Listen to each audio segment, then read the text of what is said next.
OpenAI is reportedly trying to put ChatGPT on your face, and the unresolved question is whether smart glasses become the assistant's next home or its next privacy disaster. Welcome back to Midnight Signal AI. It's July 27th, 2026. Today, OpenAI's wearable device bid, an open-weight challenger named Kimi K3, and a cluster of chip and manufacturing moves that show where the physical AI race is being financed. VOI.ID reports that OpenAI is making a bid to get ChatGPT into smart glasses and other wearable devices. The report does not identify a product, launch date, hardware partner, price, or technical specification, so this is a strategic signal rather than a confirmed consumer launch. That distinction matters. A chatbot inside an app waits to be opened. Glasses can make it available while someone is walking, working, or talking. But the report gives us no evidence that OpenAI has solved the hard parts: optics, battery life, microphones, cameras, or social acceptance. OpenAI has strong distribution through ChatGPT, but not a public consumer hardware platform of its own. That makes partnerships central. If this becomes real, OpenAI would need to decide whether it is supplying the intelligence layer to an existing device maker or trying to control the entire experience. And those are very different businesses. Supplying software keeps capital needs lower and expands reach. Owning hardware means inventory, returns, retail support, and years of industrial design work. The commercial prize is recurring use, but the operational burden is nothing like shipping an app update. There is also a data question that gets sharper when AI leaves the phone. A wearable assistant could receive voice requests and potentially situational context all day. Without clear controls on recording, storage, and account separation, a convenience product can quickly become a trust problem.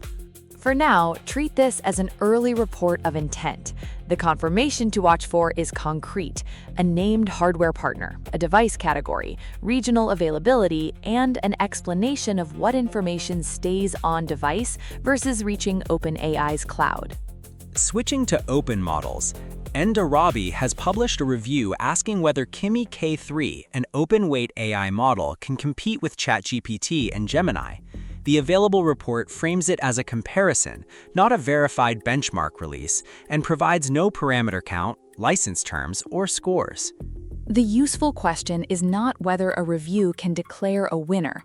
It is whether an open-weight system gives teams a credible option when they need tighter control over deployment, customization, or where prompts and outputs live. Exactly. ChatGPT and Gemini are products and platforms with hosted infrastructure around them. An open-weight competitor has to be judged on a different stack: the actual weights, inference cost, tooling, license, safety controls, and whether developers can run it reliably. So Kimi K3 may be strategically important without a clean headline benchmark. Open weights can put pressure on closed providers, where buyers care less about a branded interface and more about control, integration, and the ability to avoid a single vendor. But until the model's official technical details and independent measurements are available, competition claims should stay provisional. The next meaningful evidence is reproducible performance data, not another comparison headline. On infrastructure, New Electronics reports that Synopsys is supporting development of AMD's new Instinct MI455X AI GPU. The report names the chip and the design software company, but does not provide performance figures, process node details, shipment timing, or customer commitments. This is the unglamorous layer of the AI race. Synopsys sells electronic design automation and intellectual property tools used to design advanced chips. Its involvement doesn't tell us MI455X performance, but it highlights that competitive GPUs rely on a deep supplier chain before software ever reaches developers. For AMD, the target is not merely producing a powerful processor, it is offering a deployable alternative where customers can obtain hardware, networking, system support, and software that works at scale. NVIDIA's advantage has never been just silicon. Right, and that is the skeptic's check on every new accelerator name. Until AMD discloses workload results, availability, and the ecosystem around MI455X, this is progress in development, not evidence that buyers can switch large AI workloads tomorrow. UPI reports that South Korea has unveiled $950 billion in semiconductor partnerships. That figure is the headline, although the supplied report summary does not break down the participating companies, timeframe, financing structure, or which portion directly targets AI chips. The number is enormous, but the missing breakdown is the story. Semiconductor announcements often combine private investment intentions, public incentives, construction, equipment, and long-term supply agreements. Those categories are not interchangeable, and neither are their economic effects. Still, the direction is clear. Countries are treating chip capacity as strategic infrastructure.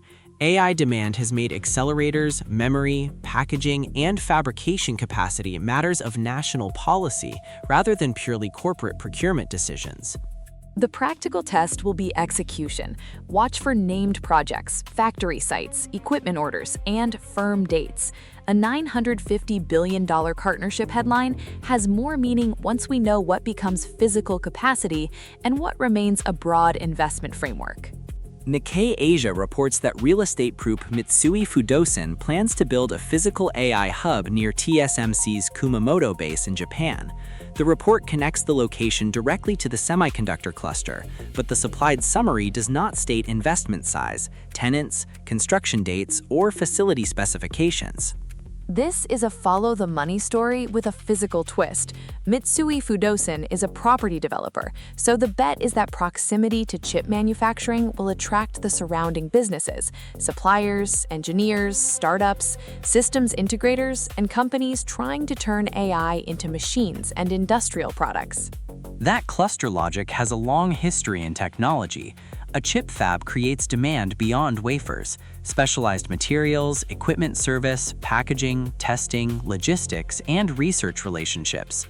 A physical AI hub is an attempt to capture those spillover effects locally, rather than letting them disperse. But location is not an ecosystem by itself.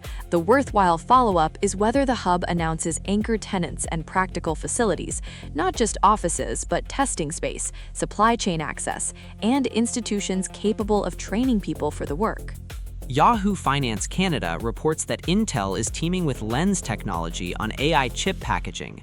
The supplied material identifies the company's and packaging focus, but does not disclose the scope of the arrangement, financial terms, packaging technology, products, or a manufacturing schedule. Packaging sounds secondary until you remember that AI systems need to move huge amounts of data among compute and memory while managing heat. The processor is only part of the product. How components are assembled can determine yield, performance, and how many systems can actually ship. For Intel, any new packaging relationship is also a supply chain signal.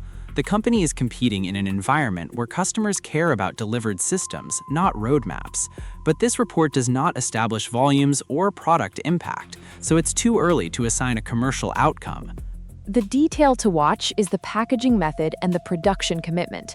Those tell us if this is exploratory collaboration, a component supply arrangement, or meaningful capacity aimed at AI hardware customers. Finally, Tweakton reports that NVIDIA CEO Jensen Huang has joined X and used an early post to back OpenAI. The report gives us a public stance from the head of the dominant AI chip supplier, but not a new NVIDIA model release, policy commitment, or product announcement. It's a notable position because NVIDIA benefits whether customers run proprietary APIs or open-weight models in their own infrastructure. More usable open models mean more organizations experimenting, fine-tuning, and serving inference, activities that still require substantial compute. That makes Huang's support commercially coherent, but we shouldn't overread a post. Open weights aren't one uniform category. Licenses, safety restrictions, and deployment rights vary widely. A general endorsement doesn't settle any of those implementation questions. The more consequential signal would be action, NVIDIA-backed tooling, optimized deployments, or partnerships that make open weight models easier to run. Until then, this is a clear statement of alignment with an ecosystem that can also expand demand for NVIDIA hardware. That's the front page for tonight. Now, Nova, Kai, take us beyond the headlines. Thanks, Jamie. All right, a few signals from beyond today's headlines. Now let's shift gears to robotics. Notebook Check reports that a leak has surfaced first details of an AI robot from BYD, positioning it as a potential challenger to Tesla's Optimus. The important part is the company name. BYD is already a giant in electric vehicles and batteries, so a move into embodied AI would put manufacturing scale behind a new humanoid contender. For now, though, these are leak-level details, not a product launch or a published specification sheet. That scale is the concrete angle to watch. Tesla has made Optimus a highly visible benchmark, but BYD brings experience building complex hardware at volume. If the leak leads to a real program, the contest will not just be about model demos, it could become a test of who can turn robot components, batteries, and supply chains into deployable machines. On the medical front, a UVA health researcher is helping lay out a framework for using AI in healthcare, according to the Augusta Free Press. That is less flashy than a new diagnostic model, but it targets the hard part, deciding how AI should enter clinical settings in the first place. A healthcare framework has to account for evidence, oversight, workflow, and patient impact, not simply whether a system can produce an impressive answer in a demo. The report puts governance alongside the technology itself. And that distinction matters because clinical AI is not a plug-and-play purchase. The framework question is who evaluates a tool, what evidence is sufficient, where it fits in a clinician's workflow, and how its use is monitored after deployment. A strong model without those answers can still be a weak healthcare product. And to end on a lighter note, Gizmodo says OpenAI's rogue AI models were reportedly behaving a bit like the lead character in Christopher Nolan's Memento, repeatedly losing the thread and working around memory limits. It is a wonderfully cinematic comparison for a very uncinematic problem. If a model cannot reliably retain the context it needs, even a clever response can become a very confident detour. So the model may need a tiny tattoo that says, "Remember the prompt." And that wraps our signals from beyond the front page. The final word, as always, goes to the signal.